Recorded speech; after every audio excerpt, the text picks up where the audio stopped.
শুভ জামাই ষষ্ঠী, জামাই ষষ্ঠীর জামাই আপ্যায়ন।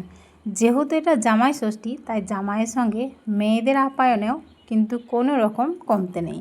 তাই দেখো, আমরা কিন্তু জমজমাটভাবে বসে গেছি জামাই আপ্যায়নে। এই যে আমাদের ছেলে খাচ্ছে আর ওর পাপাও খাচ্ছে।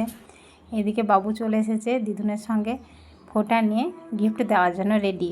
মানে ও অস্থির আর কি একটু, যে কতক্ষণে এই পর্বটা হবে। খুবই আনন্দিত, খুবই আলাপন। এটাই হচ্ছে ভালোবাসা।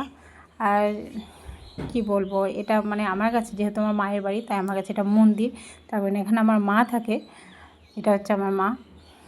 দেখো, মানে এই দিনগুলো দেখার জন্যই কিন্তু সবাই 1 বছর ধরে বসে থাকে, যে 1 বছর পর হবে জামাই ষষ্ঠী। তারপর এই যে শীতলা ষষ্ঠী হয়, সেটাও কিন্তু সেই 1 বছর পর হয়, তখন হবে শীতলা ষষ্ঠী। তখন কিন্তু মায়ের বাড়িতে আসার একটা বেশ ধুম থাকে। তাই আমিও চলে এসেছি সবার মতো আজকে মার বাড়িতে। তো দেখো, আমার মায়ের বাড়িতে এই ডাইনিং টেবিলের সামনের ভিউটা দেখো কত সুন্দর। মানে সামনেই একটা অনেক বড় পুকুর রয়েছে, এটার জন্য ঘরটা খুব ঠান্ডা থাকে আর ভালোও লাগে। তো আমরা গেছি, এই দেখো চপ মুড়ি নিয়ে বসে গেছি। তো মায়ের বাড়ি আসার জন্য প্রথমেই আমি রেডি হয়ে গেছি। প্রথমে রেডি হয়নি কিন্তু, মানে প্রথমে শ্বশুরবাড়িতে পুজো দিয়ে সবাইকে ফোঁটা দিয়ে ফোঁটা নিয়ে তারপর রেডি হয়ে বেরিয়ে গেছি। বেরোনোর সময় বেশ মনের মধ্যে হাসি খুশি। এত রোদ গরম, তারপরেও কিন্তু মনের মধ্যে কোনো রকম ক্লান্তি নেই, কারণ যাচ্ছে আমি মায়ের বাড়ি।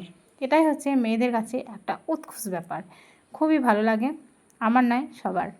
তো দেখো, বাজারের মধ্যে এসেছি মিষ্টির দোকানে। ওখানে কিন্তু মিষ্টি যেটা মানে রসগোল্লা বা গোলাপ জাম, এগুলো কিন্তু প্রায় শেষের দিকে মানে নেই। আর ওই কর্নারে ছিল কিছু রাজভোগ, ওগুলোই নিয়ে নিলাম। তারপরে এলাম ফলের দোকানে। আসলে ফল আমার আগে থেকে কেনা ছিল, কিন্তু তারপরেও কিছুটা নেওয়ার ছিল, সেটা নিয়ে নিলাম। খাজুর, আর এই যে লিচুগুলো দেখছো না, একটা লিচুর দাম 40 টাকা। মানে লিচু হচ্ছে আজকে রানী বাজারের, এরকম একটা ব্যাপার। আর এটা হচ্ছে আমার গ্রাম। এই দেখো, এটা হচ্ছে গ্রামের প্রাইমারি স্কুল। আর এই স্কুলে আমরা পড়াশোনা করেছি। আমি এই স্কুলে পড়াশোনা করেছি। আর তারপর স্কুল থেকে কিছুটা গিয়েই আমার মায়ের বাড়ি, মানে পুরো মেন রোডের ধারে। আমি এইটা পুরোটা ভিডিও করছি, তার কারণ দেখাতে চাইছি যে স্কুল থেকে আমার বাড়ি কতটা দূরে। মানে এইটা আমি হেঁটে হেঁটে আসতাম স্কুলে, তারপরে আসতাম টিফিন খেতে, এটাই আর কি।